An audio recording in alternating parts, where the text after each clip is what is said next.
Hi, എൻ്റെ പേര് അയ്യൂബ് എന്നാണ്. ഞാൻ മോങ്ങം പൂക്കുളത്തൂർ പ്രവർത്തിക്കുന്ന Christian valley college of arts and സയൻസസിലെ ഇംഗ്ലീഷിൻ്റെ അധ്യാപകനാണ്. ഓക്കെ, നിങ്ങൾ SNG ഓപ്പൺ യൂണിവേഴ്സിറ്റിയിലെ റീഡിംഗ് ആൻഡ് റൈറ്റിംഗ് ഇംഗ്ലീഷ് എന്ന് പറയുന്ന ഇംഗ്ലീഷ് ഗ്രാമറിലെ അല്ലെങ്കിൽ ഇംഗ്ലീഷ് ടെക്സ്റ്റിലെ സെക്കൻഡ് ബ്ലോക്കിലെ യൂണിറ്റ് 1 പാർട്സ് ഓഫ് സ്പീച്ച് എന്ന് പറയുന്ന ഏരിയയാണ് നമ്മളിന്ന് തുടങ്ങി വെക്കുന്നത്. ഓക്കെ, ഈ സെക്കൻഡ് ബ്ലോക്കിൻ്റെ പ്രത്യേകത ഇറ്റ് ഈസ് പ്യൂർലി ഗ്രാമർ, പൂർണ്ണമായിട്ടും പ്രാക്ടിക്കൽ ഗ്രാമറാണ് ഇതിൽ മുഴുവൻ ഡിസ്കസ് ചെയ്യുന്നത്. അതിൽ ആദ്യത്തെ യൂണിറ്റിൻ്റെ പേരാണ് പാർട്സ് ഓഫ് സ്പീച്ച് എന്ന് പറയുന്നത്. പാർട്സ് ഓഫ് സ്പീച്ച് എന്ന് പറയുന്നത് ഇംഗ്ലീഷിൽ ഏറ്റവും ബേസാണ് പാർട്സ് ഓഫ് സ്പീച്ച്. അപ്പോൾ എന്താണ് പാർട്സ് ഓഫ് സ്പീച്ച് എന്ന് നമുക്ക് ജസ്റ്റ് പെട്ടെന്നൊന്ന് ഓടിച്ച് നോക്കാം. What is parts of speech? See, words in English are put into different groups based on what they do in a sentence. These groups are called parts of speech. എന്ന് പറഞ്ഞാൽ നമ്മളെ English ഭാഷയിലെ വാക്കുകൾ, ഒരു സെൻറ്റൻസിലെ വാക്കുകൾ എടുക്കുകയാണെങ്കിൽ ആ സെൻറ്റൻസിലെ ഓരോ വാക്കിനും ഓരോ ഫങ്ഷൻ ആയിരിക്കും ഉണ്ടാവുക. അപ്പോൾ ഓരോ വാക്കുകളും അവർ ചെയ്യുന്ന ഫങ്ഷൻ്റെ അടിസ്ഥാനത്തിൽ വ്യത്യസ്ത ഗ്രൂപ്പുകളാക്കിയിട്ടുണ്ട്.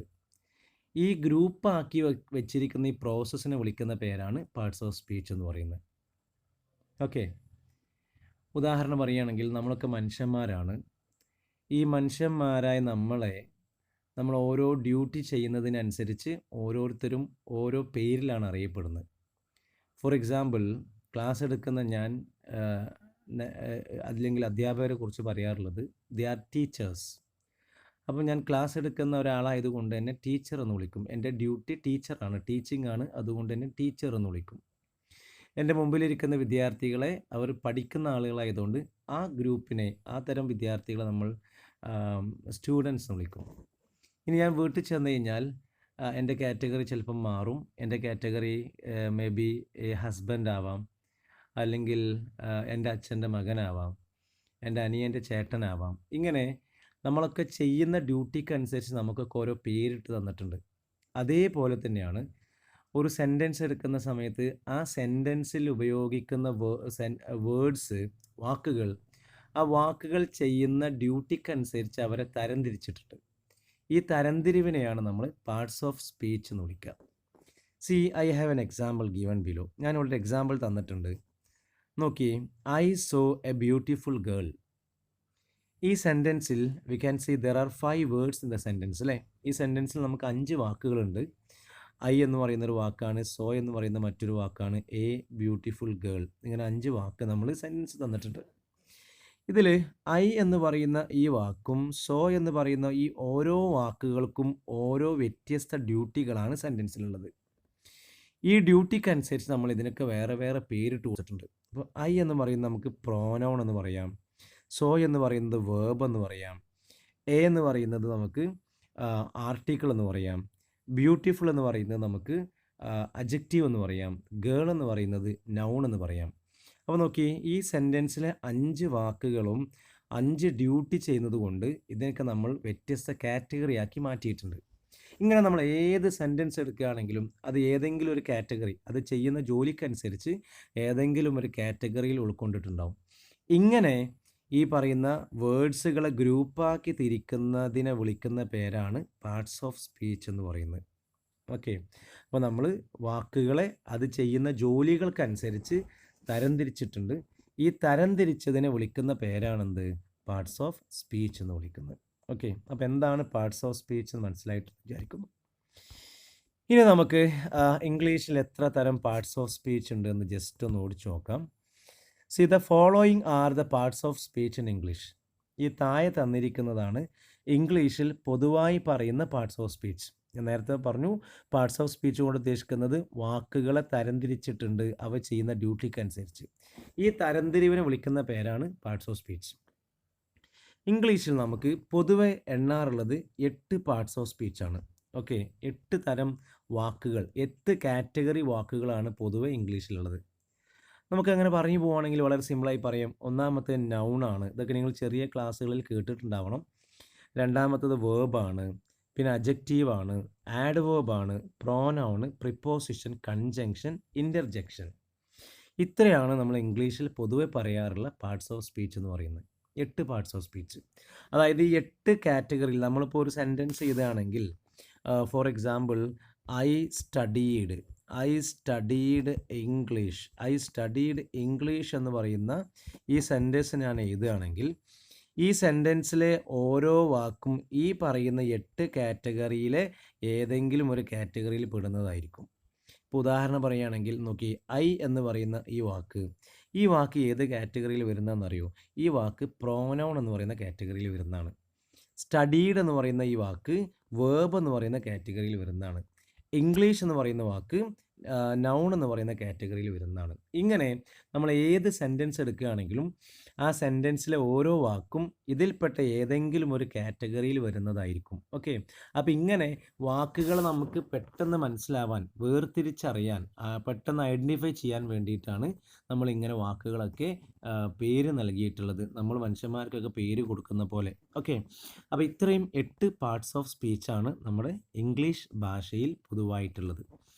ഇനി നമ്മൾ ഓരോന്ന് ഏതൊക്കെയാണ് പാർട്സ് ഓഫ് സ്പീച്ച് ആണ് എന്ന് വിശദമായിട്ട് ഡിസ്കസ് ചെയ്യാൻ പോവാണ്.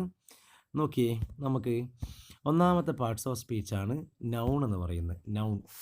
ഓക്കെ, നിങ്ങൾക്കറിയാം, കേട്ടിട്ടുണ്ടാവും നൗൺ എന്ന് പറയുന്ന സാധനം എന്താണ്.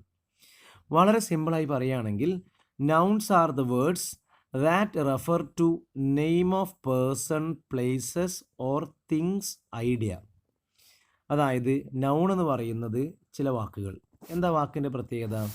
That refers to the name. എന്തിനെ കാണിക്കുന്ന വാക്കായിരിക്കും? പേരുകളെ സൂചിപ്പിക്കുന്ന വാക്കുകൾ. അപ്പോൾ നമ്മുടെ ഭാഷയിൽ പേരുകളെ സൂചിപ്പിക്കുന്ന വാക്കൊക്കെ നൗൺ എന്ന് പറയുന്ന കാറ്റഗറിയിലാണ് വരിക. ഇതിനെ മലയാളം എടുക്കുകയാണെങ്കിൽ മലയാളത്തിൽ ഇതിന് നമ്മൾ നാമം എന്ന് പറയും. നാമം, വാക്കുകൾ, പേരുകൾ.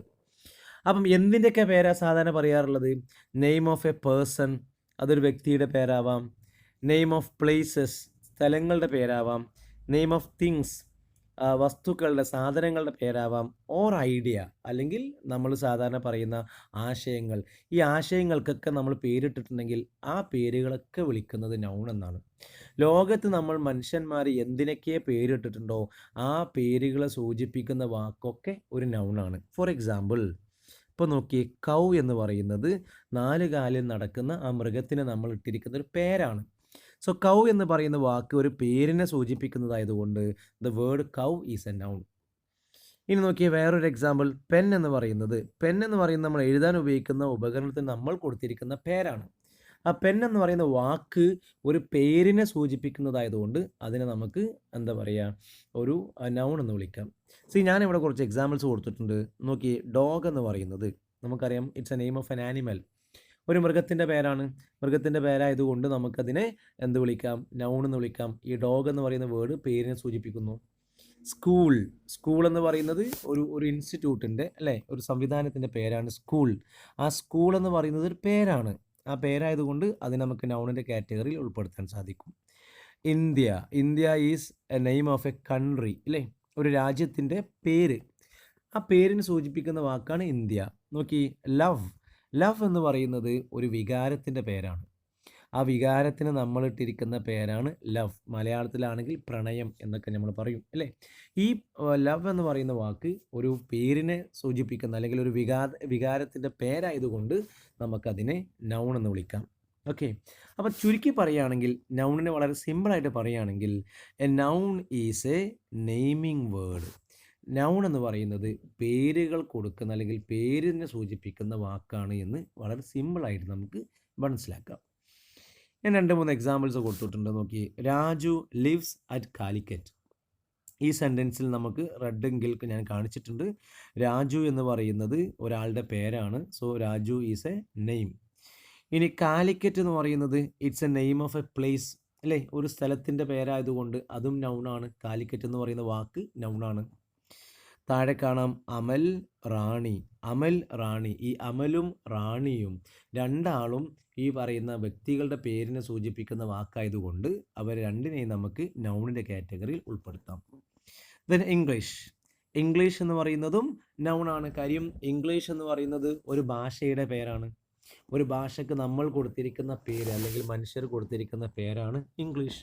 അതുകൊണ്ട് ഇംഗ്ലീഷിനെ നമുക്ക് നൗണിൻ്റെ കാറ്റഗറിയിൽ ഉൾപ്പെടുത്താം. ഇങ്ങനെ നമ്മൾ ലോകത്ത് എന്തിനൊക്കെയോ പേരിട്ടിട്ടുണ്ടോ, ആ പേരിട്ട സാധനങ്ങളൊക്കെ അല്ലെങ്കിൽ ആ പേരിനെ സൂചിപ്പിക്കുന്ന സാധനങ്ങളല്ല, വസ്തുവല്ല, ആ പേരിനെ സൂചിപ്പിക്കുന്ന ആ വാക്കൊക്കെ ഏത് കാറ്റഗറിയിൽ വരും? നമ്മുടെ നൗണിൻ്റെ കാറ്റഗറിയിൽ വരും. So noun is A word that shows name of A person, place, thing, idea. എന്തിനേയും ഈ പറയുന്ന പേരിട്ടിരിക്കുന്ന ഏതൊരു കാര്യത്തിനെയും നമുക്ക് ആ വാക്കിനെ നൗൺ എന്ന് വിളിക്കാം. ഓക്കെ, സോ നൗൺ എന്താണെന്ന് മനസ്സിലായെന്ന് വിചാരിക്കുന്നു. ഈ നൗൺ എന്ന് പറയുന്നത് കുറേ അധികം കാറ്റഗറീസ് ഉണ്ട്, പല തരത്തിലുള്ള നൗണുകളുണ്ട്. ഇനി നമ്മൾ നോക്കാൻ പോകുന്നത് ഏതൊക്കെ കാറ്റഗറി ഓഫ് നൗണുകളാണ് നമുക്കുള്ളത് എന്ന് നോക്കിയേ. Classification or types of nouns. Classification or types of nouns. നൗണിൻ്റെ ടൈപ്പുകളാണ് പറയാൻ പോകുന്നത്. ടെക്സ്റ്റ് ബുക്കിൽ അതിനെ ക്ലാസിഫിക്കേഷൻ എന്നാണ് സൂചിപ്പിച്ചിട്ടുള്ളത്. അതുകൊണ്ടാണ് ഞാനിവിടെ ക്ലാസിഫിക്കേഷൻ എന്ന് പ്രത്യേകം കൊടുക്കാൻ കാര്യം. ടൈപ്സ് ഓഫ് നൗൺ, എത്ര തരം നൗണുകളാണ്? പലതരത്തിൽ നൗണുകളുണ്ട്. നമ്മൾ ടെക്സ്റ്റ് ബുക്കിൽ സൂചിപ്പിച്ചതല്ലാത്ത രീതിയിലുള്ള മറ്റു തരത്തിൽ ഇഷ്ടംപോലെ നൗണുകളുണ്ട്. പക്ഷെ നമുക്ക് ടെക്സ്റ്റ് ബുക്കിലുള്ളത് മാത്രം പഠിച്ചാൽ മതി എന്നാണ് ഞാൻ മനസ്സിലാക്കുന്നത്. അതുകൊണ്ട് ടെക്സ്റ്റ് ബുക്കിലുള്ള ഏതൊക്കെ നൗണുകളാണെന്ന് മാത്രമാണ് നമ്മളിവിടെ സൂചിപ്പിച്ചിട്ടുള്ളത്. ഒന്നാമത്തെ തരം നൗൺ എന്ന് പറയുന്നത് concrete and abstract noun. Concrete and abstract. നിങ്ങൾ മനസ്സിലിങ്ങനെ ഉണ്ടായിരിക്കണം, ഈ വാക്കുകളൊക്കെ മനസ്സിലുണ്ടായിരിക്കണം. What is a concrete noun എന്ന് ചോദിക്കാൻ സാധ്യത കുറവാണ്. അറ്റ് ദ സെയിം ടൈം ഒരു നൗണ് തന്നിട്ട് what kind of noun is this എന്ന് ചോദിക്കാം. ഓക്കെ, അപ്പോൾ അത് നമ്മൾ കോൺക്രീറ്റ് ആണോ അബ്സ്ട്രാക്റ്റ് ആണോ, അല്ലെങ്കിൽ നമുക്ക് മറ്റൊരു കാറ്റഗറിയാണ് കൗണ്ടബിൾ ആൻഡ് അൺകൗണ്ടബിൾ നൗൺസ്. മറ്റൊരു കാറ്റഗറിയാണ് കോമ്പൗണ്ട് ആൻഡ് പൊസസീവ് നൗൺസ്. മറ്റൊന്നാണ് സിംഗുലർ ആൻഡ് പ്ലൂറൽ നൗൺസ്. ഇത്രയാണ് ടെക്സ്റ്റ് ബുക്കിൽ കൊടുത്തിരിക്കുന്ന കാറ്റഗറി. അപ്പോൾ ഈ കാറ്റഗറിയിലുള്ള ഏതെങ്കിലും ഒരു നൗണിനെ കണ്ടാൽ നമുക്ക് മനസ്സിലാവണം ഇത് ഈ കാറ്റഗറിയാണ് എന്ന് കാണുന്ന സമയത്ത് തന്നെ മനസ്സിലാക്കാൻ പറ്റണം. ആ രീതിയിലായിരിക്കും നിങ്ങൾക്ക് പരീക്ഷയ്ക്ക് ചോദ്യങ്ങൾ വരാൻ സാധ്യത ഉള്ളത്. ഓക്കെ, അപ്പോൾ ഓരോ തരം ഈ പറയുന്ന ക്ലാസിഫിക്കേഷൻ്റെ പേരുകൾ കേട്ടാൽ തന്നെ കോൺക്രീറ്റ്, അബ്സ്ട്രാക്റ്റ്, കൗണ്ടബിൾ, അൺകൗണ്ടബിൾ, ഇങ്ങനെ പേരുകൾ കേൾക്കുമ്പോൾ തന്നെ നമുക്ക് മനസ്സിലാവും ഇത് എന്ത് തരം നൗണാണെന്നുള്ളത്. അപ്പോൾ നമുക്ക് ജസ്റ്റ് ഒന്ന് പോയി നോക്കാം എന്തൊക്കെയാണ് ഈ നൗണുകളുടെ ടൈപ്സിൽ പറയുന്നത് എന്ന് ജസ്റ്റ് ഒന്ന് കാണാം. ഒന്നാമത്തത് നമ്മൾ നേരത്തെ പറഞ്ഞു, പലതരത്തിലുള്ള ക്ലാസിഫിക്കേഷൻസ് ഉണ്ടെന്ന് പറഞ്ഞു. അതിൽപ്പെട്ട ഒന്നാമത്തതാണ് കോൺക്രീറ്റ് ആൻഡ് അബ്സ്ട്രാക്റ്റ് നൗൺ. നൗണുകളുടെ ഒരു കാറ്റഗറിയാണ്. ആദ്യം നമ്മൾ നൗൺ എന്താണെന്ന് വിശദീകരിച്ചിട്ടുണ്ടായിരുന്നു. നൗൺ എന്ന് പറഞ്ഞാൽ പേരിനെ സൂചിപ്പിക്കുന്ന വാക്കാണ്. അതിൽപ്പെട്ട ഒരു കാറ്റഗറിയാണ് കോൺക്രീറ്റ് നൗണുകളും അബ്സ്ട്രാക്റ്റ് നൗണുകളും. ഓക്കെ, എന്താണ് ഈ കോൺക്രീറ്റ് നൗൺ കൊണ്ട് ഉദ്ദേശിക്കുന്നത്? കോൺക്രീറ്റ്, ആ വാക്ക് നിങ്ങൾക്ക് പരിചയം ഉണ്ടാവും അല്ലേ? നമ്മുടെയൊക്കെ നാട്ടിൽ കോൺക്രീറ്റ് എന്ന് പറയുന്ന ഒരു പ്രോസസ്സ് നടക്കാറുണ്ട്. ബിൽഡിംഗ് കൺസ്ട്രക്ഷൻ സമയത്തൊക്കെ നമുക്ക് കോൺക്രീറ്റ് എന്ന് പറയുന്ന ഒരു പ്രോസസ്സ് ഉണ്ടാവാറുണ്ട്. അപ്പോൾ അങ്ങനെയൊക്കെ ചിന്തിച്ച് കഴിഞ്ഞാൽ നമുക്ക് ഏകദേശമൊക്കെ ഈ കോൺക്രീറ്റ് നൗൺ എന്താന്ന് ഒരു ഐഡിയ കിട്ടും. Okay, those nouns which are tangible. Tangible എന്ന് പറഞ്ഞു കഴിഞ്ഞാൽ എന്താ പറയുക, നമുക്ക് പ്രത്യക്ഷമായ അല്ലെങ്കിൽ സ്പർശിക്കാൻ സാധിക്കുന്ന ഈ പ്രകടമായ രൂപമുള്ളത്, ഇതൊക്കെയാണ് ടാഞ്ചിബിൾ എന്ന് പറഞ്ഞാൽ അർത്ഥം. Those nouns which are tangible or അല്ലെങ്കിൽ have a real physical existence is called concrete noun. അതായത് നമുക്ക് സ്പർശിക്കാൻ കഴിയുന്ന അല്ലെങ്കിൽ ഒരു റിയൽ ഫിസിക്കൽ എക്സിസ്റ്റൻസ്, ഒരു ഭൗതികമായി ഫിസിക്കലി നമുക്ക് കാണാനും തൊടാനൊക്കെ കഴിയുന്ന രൂപത്തിലുള്ള നൗണുകൾ വിളിക്കുന്ന പേരാണ് കോൺക്രീറ്റ് നൗൺ എന്ന് പറയുന്നത്. അതായത് ചില ആ കാര്യങ്ങൾ നമുക്ക് തൊടാൻ പറ്റും, കാണാൻ പറ്റും. ഇങ്ങനെ തൊടാനും കാണാനൊക്കെ പറ്റുന്ന ഒരു ഫിസിക്കൽ രൂപമുള്ള, ഒരു ഭൗതികമായ ഒരു രൂപമുള്ള, അല്ലെങ്കിൽ ടാഞ്ചിബിൾ എന്ന് പറഞ്ഞാൽ നേരത്തെ ഞാൻ സൂചിപ്പിച്ചു, സ്പർശിക്കാൻ പറ്റുന്നത്, രൂപമുള്ളത്, അല്ലെങ്കിൽ എന്താ പറയുക പ്രത്യക്ഷമായത്, കാണാൻ സാധിക്കുന്നത്, ഇതിനൊക്കെ ടാഞ്ചിബിൾ എന്ന് പറയാം. അതുപോലെ ഫിസിക്കലായിട്ട് നമുക്ക് ഇങ്ങനെ തൊട്ട് നോക്കാനൊക്കെ പറ്റുന്ന രീതിയിലുള്ള നൗണുകൾ വിളിക്കുന്ന പേരാണ് കോൺക്രീറ്റ് നൗൺ എന്ന് പറയുന്നത്. എക്സാമ്പിൾ നോക്കിയേ, ഞാനൊരു പെൻ എന്ന് പറയുന്ന വാക്ക്, പെൻ എന്ന് പറയുന്ന നൗണാണ് നമുക്കറിയാം. ഈ പെൻ എന്ന് പറയുന്നത് എന്തിനെ സൂചിപ്പിക്കുന്നതാണ്? നമുക്ക് കാണാനും തൊടാനും ഉപയോഗിക്കാനും ഒക്കെ പറ്റുന്ന ഒരു വസ്തുവിൻ്റെ പേരാണ് പെൻ. ഓക്കെ. അപ്പൊ ഇങ്ങനെ കാണാനും തൊടാനും ഒക്കെ നമുക്ക് ഉപയോഗിക്കാനൊക്കെ പറ്റുന്ന വസ്തുക്കളുടെ പേരിനെ വിളിക്കുന്ന പേരാണെന്ത്? കോൺക്രീറ്റ് നൗൺ എന്ന് പറയുന്നത്. മറ്റൊന്ന് നോക്കിയേ, കാർ. കാർ എന്ന് പറയുന്ന സാധനം ഇതുപോലെ തന്നെയാണ്. നമുക്ക് കാണാം, അല്ലേ? നമുക്ക് തൊടാം. അതിന് ഫിസിക്കൽ എക്സിസ്റ്റൻസ്, അതിൻ്റെ ഭൗതികമായ ഒരു നിലനിൽപ്പ്, അത് ശരിക്കും ഉള്ളത് നമുക്ക് കാണാൻ സാധിക്കും. ടാഞ്ചിബിൾ ആണ്.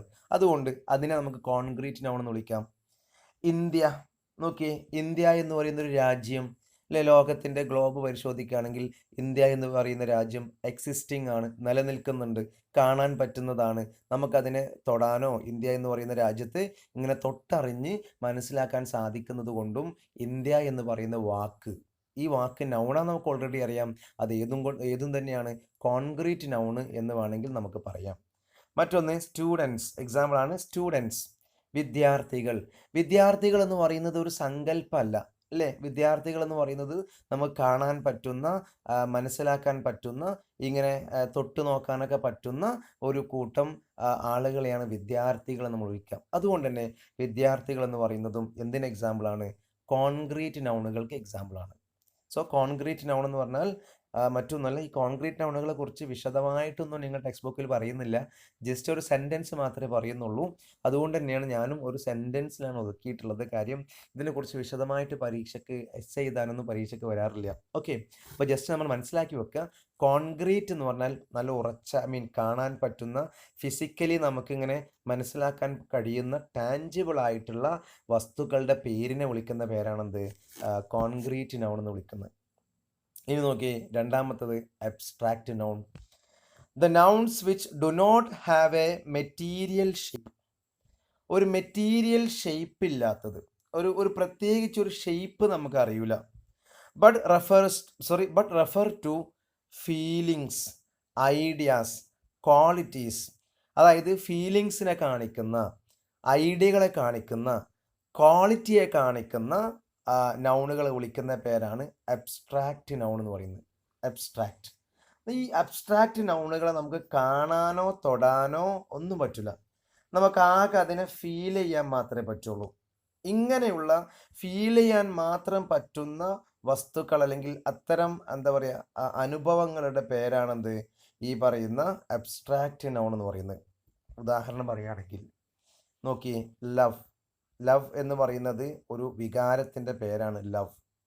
ഈ പ്രണയം എന്ന് പറയുന്ന സാധനത്തെ നമുക്ക് കാണാനോ തൊടാനോ രുചിക്കാനൊന്നും പറ്റില്ല. നമുക്കത് അനുഭവിക്കാൻ, ഫീൽ ചെയ്യാൻ മാത്രമേ പറ്റുള്ളൂ. അതുകൊണ്ട് നമുക്കതിനെ അബ്സ്ട്രാക്റ്റ് നൗൺ എന്ന് പറയാം. മറ്റൊരു എക്സാമ്പിൾ ഞാൻ ഇവിടെ താഴെ കൊടുത്തിട്ടുണ്ട്, ഹങ്കർ. എന്താ ഹങ്കർ എന്ന് പറഞ്ഞാൽ? വിശപ്പ്, അല്ലേ? വിശപ്പ് നമുക്ക് കാണാൻ പറ്റുമോ? ഒരാൾ നടന്നു വരുന്നുണ്ട്, ആ നടന്നു വരുന്ന അയാളെ നമുക്ക് കാണാം, അല്ലേ? മനുഷ്യൻ, മാൻ എന്ന് പറയുന്നത് നമുക്ക് കോൺക്രീറ്റ് നൗണായിട്ട് കാണാൻ പറ്റും. അതേ സമയത്ത് അയാളുടെ വയറിൽ ഭയങ്കരമായ വിശപ്പുണ്ട്. ഈ വിശക്കുന്ന സാധനത്തിന് നമുക്ക് ഒരിക്കലും കാണാൻ സാധിക്കൂല, നമുക്ക് തൊട്ടു നോക്കാൻ പറ്റൂല. ഇത് എത്ര വിശപ്പുണ്ടെന്ന് അറിയാൻ വേണ്ടി തൊട്ടു നോക്കാൻ പറ്റൂല. അതുകൊണ്ട് തന്നെ ഇതിനെ നമുക്ക് അബ്സ്ട്രാക്റ്റ് നൗൺ എന്ന് വിളിക്കാം. മറ്റൊന്ന് സ്ലീപ്പ്. സ്ലീപ്പ് എന്ന് പറഞ്ഞാൽ ഉറങ്ങുന്ന വ്യക്തിയെ കാണാം, പക്ഷെ ഉറക്കത്തെ കാണാൻ കഴിയില്ല. അപ്പോൾ ഉറക്കം എന്ന് പറയുന്നത് ആ പ്രോസസ്സിൻ്റെ ഒരു പേരാണ്, അല്ലേ? നൗണാണ്. പക്ഷേ അത് നമുക്ക് കാണാൻ പറ്റാത്തൊരു സാധനം ആയതുകൊണ്ട് ഇതിനെ നമുക്ക് അബ്സ്ട്രാക്റ്റ് നൗൺ എന്ന് വിളിക്കാം. ഉറങ്ങുന്ന ആളെ കാണാൻ പറ്റുള്ളൂ, ഉറങ്ങുന്ന ഉറക്കത്തെ നമുക്ക് കണ്ണുകൊണ്ട് കാണാനോ തൊട്ടു വെക്കാനോ, അല്ലേ?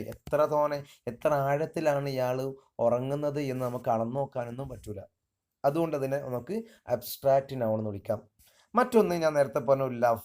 ലവ് എന്ന് പറയുന്നത് ഒരു ഫീലാണ്. ഈ ഫീൽ, അല്ലേ? നിനക്ക് എന്നോട് എത്ര പ്രണയമുണ്ടെന്ന് ഒരാൾ ചോദിക്കുകയാണെങ്കിൽ ആ പ്രണയം നമുക്ക് തുറന്ന് കാണിച്ചു കൊടുക്കാൻ പറ്റൂല, അല്ലെങ്കിൽ അത് തൂക്കി കാണിച്ചു കൊടുക്കാൻ പറ്റൂല, അല്ലെങ്കിൽ അത് തുറന്ന് ഇങ്ങനെ തൊട്ട് നോക്കിയിട്ട് തൊട്ട് നോക്കൂ എൻ്റെ പ്രണയം എന്ന് പറഞ്ഞ് കാണിച്ചു കൊടുക്കാൻ പറ്റാത്തത് കൊണ്ട്, അത് കാണാനോ തൊടാനോ ഒന്നും പറ്റാത്തൊരു സാധനം, ഒരു ഒരു ഒരു പ്രത്യേകമായ വികാരത്തിൻ്റെ പേരായതുകൊണ്ട് ലവ് എന്ന് പറയുന്ന ഈ വാക്ക് നമുക്ക് കോൺക്രീറ്റ് നൗണിൽ ഉൾപ്പെടുത്താൻ സാധിക്കില്ല. അത് അബ്സ്ട്രാക്റ്റ് നൗണാണ്. മറ്റൊന്ന് പെയിൻ, വേദന കാണിച്ചു കൊടുക്കാൻ പറ്റുമോ? നിങ്ങളുടെ അടുത്തിരിക്കുന്ന കൂട്ടുകാരൻ അല്ലെങ്കിൽ കൂട്ടുകാരിക്ക് നല്ല തലവേദന ഉണ്ട്. ഈ തലവേദന എടുത്ത് കാണിച്ചു കൊടുക്കാൻ പറ്റും. ദേ നോക്ക് ഇത്ര തലവേദന എനിക്കുണ്ട് എന്നൊരിക്കലും നമുക്ക് കാണിച്ചു കൊടുക്കാനോ അല്ലെങ്കിൽ അപ്പുറത്തെ ആൾക്ക് ആ തലവേദന തൊട്ട് നോക്കാനോ പറ്റുമോ? ദാ ഓ ഇത്രമാത്രം തലവേദന ഉണ്ടല്ലേ എന്ന് തൊട്ട് നോക്കി അനുഭവിക്കാൻ നമുക്ക് സാധിക്കൂല. അതുകൊണ്ട് തന്നെ ഇങ്ങനെ കാണാനും തൊടാനും പറ്റാത്തത് കൊണ്ട് നമുക്കതിനെ അബ്സ്ട്രാക്റ്റ് നൗൺ എന്ന് വിളിക്കാം. മറ്റൊന്ന് എയർ, വായു. നമ്മളൊക്കെ ശ്വസിക്കുന്നത് വായുവാണ്. ഈ ശ്വസിക്കുന്ന വായു നിലനിൽക്കുന്നുണ്ട് എന്ന് നമുക്ക് എങ്ങനെ മനസ്സിലാവുക? ഈ ശ്വാസം ഇങ്ങനെ അകത്തേക്ക് വരുന്നു പോകുന്ന ഫീലിങ്ങിലൂടെ മാത്രം മനസ്സിലാക്കാൻ പറ്റൂ.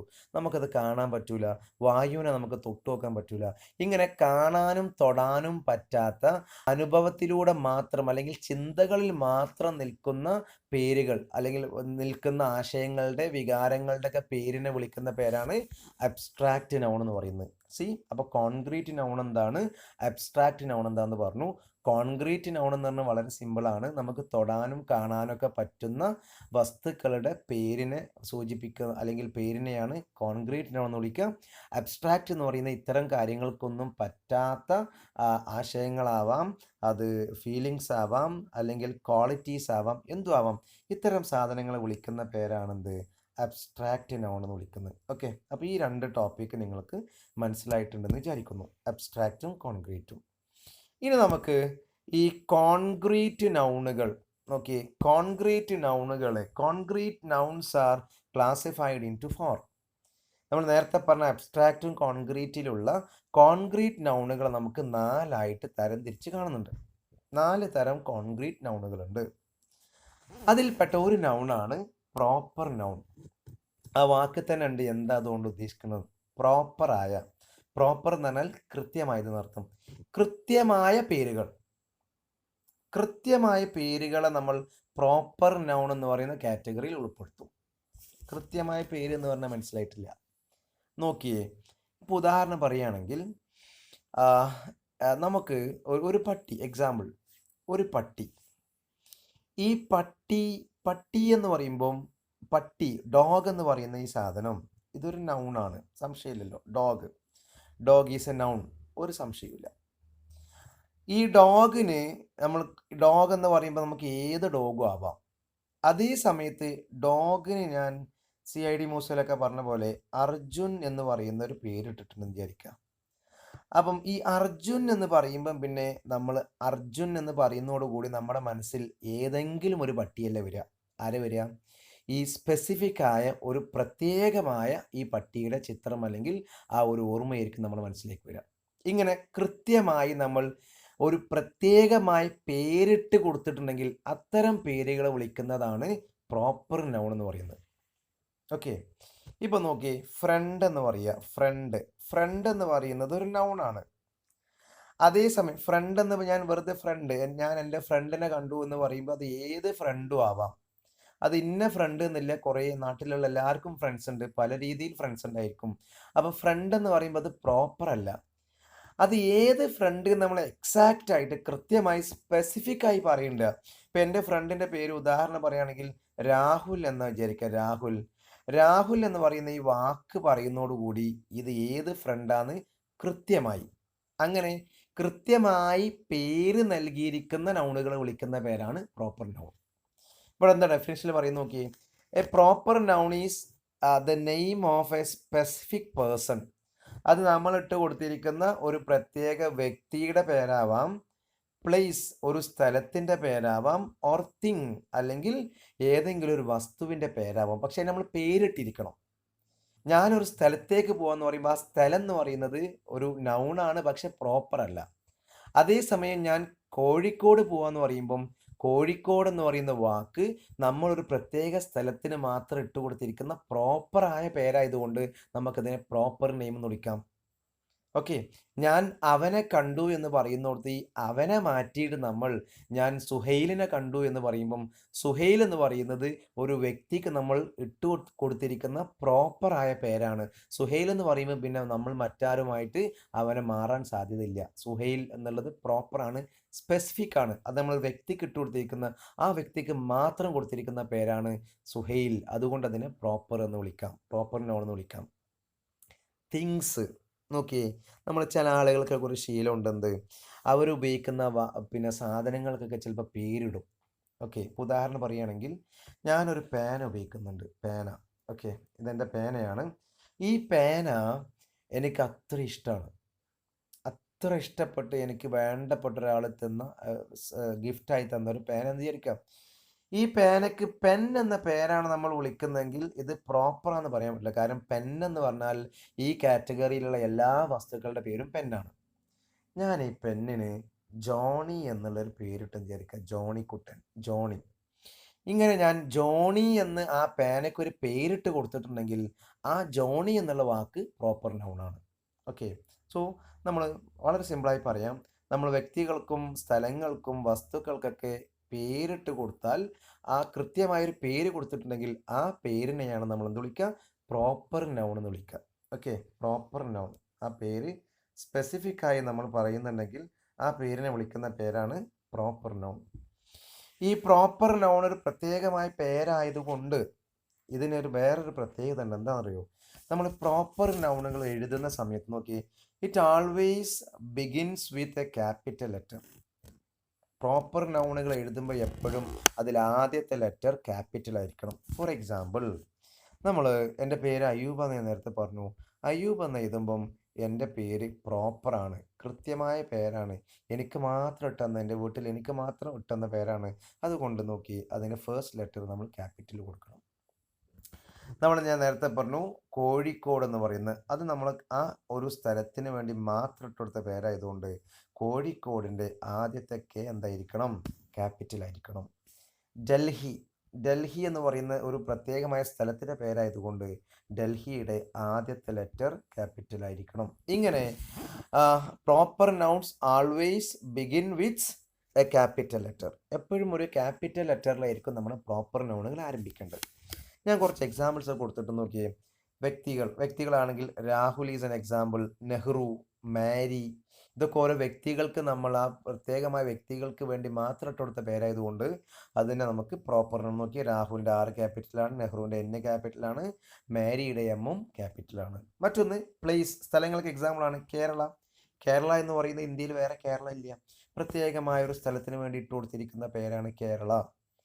അതുപോലെ ഇന്ത്യ, ലണ്ടൻ, ഇതൊക്കെ ഒരു സ്ഥലങ്ങൾക്ക് നമ്മൾ കൊടുത്ത പേരുകളാണ്, പ്രോപ്പറായ പേരാണ്. അതുകൊണ്ട് നമ്മൾ അതിനെ വിളിക്കുന്ന പേര് അതിന് ഫസ്റ്റ് ലെറ്റേഴ്സ് ക്യാപിറ്റൽ കൊടുത്തിട്ടുണ്ട്. ഇതിന് നമ്മൾ സ്ഥലങ്ങൾക്കുള്ള എക്സാമ്പിളാണ് പ്രോപ്പർ നൗണുകളുടെ. മറ്റൊന്ന് തിങ്സ്, സാധനങ്ങൾക്ക് എക്സാമ്പിൾ നോക്കിയേ. സാധനങ്ങൾ വളരെ സിമ്പിൾ. ബൈബിൾ അല്ലേ? ബൈബിൾ എന്ന് പറയുന്നത് ഒരു സാധനമാണ്, അതൊരു ഗ്രന്ഥമാണ്, അതൊരു വ്യക്തിയല്ല, ഒരു സ്ഥലമല്ല, അത് തിങ്ങിൻ്റെ കാറ്റഗറിയിലാണ് വരിക. ആ വസ്തുവിന് നമ്മൾ ഇട്ട് കൊടുത്തിരിക്കുന്ന പേരാണ് ബൈബിൾ. ബൈബിൾ എന്ന് പേരിട്ട ആ സാധനം അത് അതന്നെയുള്ളൂ, വേറില്ല, പ്രോപ്പറായ പേരാണ്. അതുകൊണ്ട് ബൈബിളിൻ്റെ ഫസ്റ്റ് ലെറ്റർ ക്യാപിറ്റലാണ്. താജ്മഹൽ, അതൊരു നിർമ്മിതിയാണ്, അതൊരു വ്യക്തിയുമല്ല സ്ഥലവുമല്ല, ഒരു നിർമ്മിതി അല്ലെങ്കിൽ ഒരു വസ്തുവാണ്. ആ വസ്തുവിന് നമ്മൾ അതിനു വേണ്ടി മാത്രം ഇട്ട് കൊടുത്തിരിക്കുന്ന പേരാണ് താജ്മഹൽ. അതുകൊണ്ട് നോക്കിയേ T-യും M-ഉം ക്യാപിറ്റലാണ്. സാംസങ്, സാംസങ് എന്ന് പറയുന്നത് ഒരു വസ്തുവിൻ്റെ ഒരു ബ്രാൻഡിൻ്റെ പേരാണ്. ഈ സാംസങ് എന്നുള്ള പേരുള്ള വേറൊരു സാധനം വേറെ എവിടെ ഉണ്ടാവില്ല. അപ്പം നോക്കി, ഇങ്ങനെ ഓരോ വസ്തുക്കൾക്കും ഓരോ വ്യക്തികൾക്കും ഓരോ സ്ഥലങ്ങൾക്കൊക്കെ നമ്മൾ കൃത്യമായി കൊടുത്തിരിക്കുന്ന പേരുകളെ സൂചിപ്പിക്കുന്നതാണ് എന്ത്? പ്രോപ്പർ നൗൺ എന്ന് പറയുന്നത്. ഓക്കെ, ഇതാണ് പ്രോപ്പർ നൗൺ. ഇനി നമ്മൾ പറഞ്ഞുകൊണ്ടിരിക്കുന്നത് കോൺക്രീറ്റ് നൗണുകൾക്ക് 4 കാറ്റഗറി ഉണ്ട്. കോൺക്രീറ്റ് നൗൺ എവിടുന്നാണ് വന്നത്? നൗണുകൾ പല രീതിയിലുണ്ട്, അതിൽപ്പെട്ട ഒരു രീതിയാണ് കോൺക്രീറ്റും അബ്സ്ട്രാക്റ്റും. ആ കോൺക്രീറ്റും അബ്സ്ട്രാക്റ്റിലെയും കോൺക്രീറ്റിനെ കുറിച്ചാണ് നമ്മളിപ്പോൾ ഡിസ്കസ് ചെയ്യുന്നത്. ഇനി മറ്റൊന്ന് കോമൺ നൗൺ, കോമൺ ആയിട്ടുള്ളത്. കോമൺ, അതൊക്കെ ഈ വാക്കുകൾ ഓർത്താൽ തന്നെ നിങ്ങൾക്ക് മനസ്സിലാവേ. കോമൺ ഓക്കെ, അതായത് നെയിംസ് യൂസ്ഡ് ഇൻ കോമൺ, നമ്മൾ കോമൺ ആയിട്ട് ഉപയോഗിക്കുന്ന വാക്കുകൾ. എന്തിനാ കോമൺ ആയിട്ട് ഉപയോഗിക്കുക? ടു ഡിസ്ക്രൈബ് എ പേഴ്സൺ, ഒരു വ്യക്തിയെ വിവരിക്കാൻ വേണ്ടിയിട്ടോ, തിങ്, വസ്തുവിനെ, belonging to the same class or kind, ഒരു പ്രത്യേക കാറ്റഗറിയിലുള്ള ഒരു ആളുകളെ, ഒരു വിഭാഗം ആളുകളെ കോമൺ ആയി പറയുന്ന പേരുകളൊക്കെ കോമൺ നൗൺ ആണ്. മനസ്സിലായിട്ടില്ല? ഫോർ എക്സാമ്പിൾ, ഡോക്ടർ എന്ന് പറയുന്നത് മനുഷ്യന്മാർക്കിടയിലെ ഒരു പ്രത്യേക തരം ജോലി ചെയ്യുന്ന വിഭാഗത്തിനെ പൊതുവായി വിളിക്കുന്ന പേരാണ് ഡോക്ടർ. ഓക്കെ, അപ്പം അതിനെ നമുക്ക് കോമൺ നൗൺ എന്ന് വിളിക്കാം. മറ്റൊരു എക്സാമ്പിൾ നോക്കി ഇവിടെ കൊടുത്തിട്ടുണ്ട് മാൻ. മാൻ എന്ന് പറയുന്നത് ഒരു പ്രത്യേകമായ ഒരു ഒറ്റൊന്നിൻ്റെ പേരല്ല. എന്താ? മനുഷ്യന്മാർക്കിടയിലെ പുരുഷന്മാരെ വിളിക്കുന്ന പേര്. പുരുഷന്മാരായ എല്ലാവരെയും കോമൺ ആയി വിളിക്കുന്ന പേരാണ് മാൻ. അതുകൊണ്ട് തന്നെ കോമൺ നൗൺ എന്ന് വിളിക്കാം. നോക്കി, ആനിമൽ അല്ലേ, 4 കാലികൾ എന്നൊക്കെ നമ്മൾ പറയുന്ന പോലെ മൃഗങ്ങൾ എന്ന് പറയുന്നത് ഒരു പ്രത്യേക ജീവിയുടെ പേരാണോ? അല്ല. അല്ലെങ്കിൽ ഒരു പ്രത്യേക കാറ്റഗറിയിൽപ്പെട്ട ജീവിൻ്റെ പേരാണോ? അല്ല. മൃഗങ്ങളെ അല്ലെങ്കിൽ ആ കാറ്റഗറിയിൽ പെടുന്ന എല്ലാ മൃഗങ്ങളെയും കോമൺ ആയിട്ട് പൊതുവായി വിളിക്കുന്ന പേരാണ് ആനിമൽ. അതുകൊണ്ട് ആനിമൽ എന്ന് പറയുന്ന വാക്കിനെ നമുക്ക് കോമൺ നൗൺ ആണെന്ന് പറയാം. മറ്റൊന്ന് ഡോഗ്. ഡോഗ് എന്ന് പറയുന്നത് ആലോചിച്ച് നോക്കിയേ, ഈ പറയുന്ന നായകൾ ഒരു പ്രത്യേക നായയുടെ പേരാണോ? ഡോഗ് അല്ല. എല്ലാ നായകളെയും നമ്മൾ പൊതുവായി വിളിക്കുന്നതാണ് ഡോഗ്. മറ്റൊന്ന് ഫ്ലവർ, പൂവ്. പലതരം പൂവുണ്ട് അല്ലേ? പൂവുകൾക്ക് പേരിടുകയാണെങ്കിൽ ഓക്കെ. ഏത് പൂവുകൾക്ക് നമ്മൾ പ്രത്യേകമായി ഇപ്പോൾ ഉണ്ണിക്കുട്ടൻ എന്ന് എൻ്റെ വീട്ടിലെ റോസാപ്പൂവിനെ വിളിക്കുകയാണെങ്കിൽ ആ ഉണ്ണിക്കുട്ടൻ എന്നുള്ള ഞാൻ ആ പൂവിന് കൊടുത്തിരിക്കുന്ന പേര് അത് പ്രോപ്പറാണ്. അതേസമയം എല്ലാ പൂക്കളെയും നമ്മൾ പൊതുവായിട്ട് പൂക്കൾ എന്നല്ല പറയാറുള്ളത്. അതുകൊണ്ട് ഈ പൂവ് എന്ന് പറയുന്ന ഈ നൗണ് പ്രോപ്പർ നൗണാണ്, സോറി കോമൺ നൗണാണ്. മറ്റൊന്ന് ഞാൻ നേരത്തെ പറഞ്ഞ ടീച്ചർ, നാഷൻ. നാഷൻ രാജ്യം. രാജ്യം എന്ന് പറയുന്നത് ഒരു പ്രത്യേക രാജ്യത്തിൻ്റെ പേരല്ല, എല്ലാ രാജ്യങ്ങളെയും കോമൺ ആയി വിളിക്കുന്ന പേരാണ് നാഷൻ. അതുകൊണ്ട് ഇങ്ങനെ പൊതുവായി കോമൺ ആയിട്ട് വിളിക്കുന്ന, അത് വ്യക്തിയെ ആവാം വസ്തുവിനെ ആവാം എന്തിനെ ആവാം, പൊതുവായിട്ടുള്ള പേരുകളെ വിളിക്കുന്ന പേരാണെന്ത്? കോമൺ നൗൺ എന്ന് പറയുന്നത്. അമ്മ. അമ്മ എന്ന് പറയുന്നത് കോമൺ നൗണാണ്. അമ്മ എന്ന് പറയുന്നത് കോമൺ നൗണാണ്. അതെന്തുകൊണ്ടാണ്? നമ്മളൊരു അമ്മയ്ക്ക് ഒരു പ്രത്യേക, നമ്മുടെ അമ്മയ്ക്ക് നമ്മളൊരു പേരിട്ടിട്ടുണ്ടാവും. ഉദാഹരണം പറയുകയാണെങ്കിൽ ലക്ഷ്മി. എക്സാമ്പിൾ, ലക്ഷ്മി എന്ന് പറയുന്ന പേര് കൊടുത്താൽ പ്രോപ്പറാണ്. അതേ സമയത്ത് എല്ലാ അമ്മമാരെയും നമ്മൾ കോമൺ ആയിട്ട് അമ്മ എന്ന് വിളിക്കും. ഓക്കെ, അപ്പം ഇങ്ങനെ കോമൺ ആയി വിളിക്കുന്ന പേരാണ് കോമൺ നൗൺ എന്ന് പറയുന്നത്. ഇനി മൂന്നാമത്തത്, നമ്മൾ കോൺക്രീറ്റ് നൗണുകളുടെ 4 കാറ്റഗറി ഉണ്ട്. ആ 4 കാറ്റഗറിയിൽ മൂന്നാമത്തതാണ് പറയുന്നത്. മൂന്നാമത്തത് കളക്റ്റീവ് നൗണാണ്. Collective, collection. കളക്ഷൻ എന്ന് പറഞ്ഞാൽ നമുക്കറിയാം, കളക്ഷൻ എന്ന് പറഞ്ഞാൽ കൂട്ടം എന്നാണ് അറിയാം അല്ലേ? കൂട്ടം. ഈ വാക്കുകളുടെ മീനിങ് നന്നായിട്ട് ഓർമ്മിക്കണം, മാറിപ്പോയരുത്. കോമൺ എന്ന് പറഞ്ഞാൽ പൊതു എന്നർത്ഥം, കളക്ഷൻ എന്ന് പറഞ്ഞാൽ കൂട്ടം എന്നർത്ഥം. ഓക്കെ, ഇംഗ്ലീഷിന് പ്രത്യേകത ഉണ്ട്. ഇംഗ്ലീഷിൽ ഓരോ തരം കൂട്ടങ്ങൾക്കും ഓരോ പേരാണ്. ഓക്കെ, ഇംഗ്ലീഷ് ഭാഷയുടെ ഒരു പ്രത്യേകതയാണ്. പലതരം കൂട്ടങ്ങളാണ്. ഈ കൂട്ടങ്ങൾക്കൊക്കെ ഓരോ പേരാണ്. ഇപ്പം നമ്മൾ മലയാളത്തിൽ അങ്ങനെ പൊതുവെ കാണാറില്ല. എന്നാൽ ഇംഗ്ലീഷിൽ നമ്മൾ കൂട്ടങ്ങളെയൊക്കെ കൂട്ടങ്ങളായിട്ടാണ് വിളിക്കാറുള്ളത്. സോറി, ഓരോരോ പേരുകൾ ആ കൂട്ടങ്ങൾ അറിയപ്പെടാം. അപ്പം ആദ്യം ഇതിൻ്റെ ഡെഫിനേഷൻ ഒന്ന് നോക്കാം. കളക്റ്റീവ് നൗൺസ് എന്ന് പറഞ്ഞാൽ name of a group of persons or things or animals. അതായത് വ്യക്തികളുടെ കൂട്ടമാവാം, വസ്തുക്കളുടെ കൂട്ടമാവാം, ആനിമൽസ് മൃഗങ്ങളുടെ കൂട്ടമാവാം.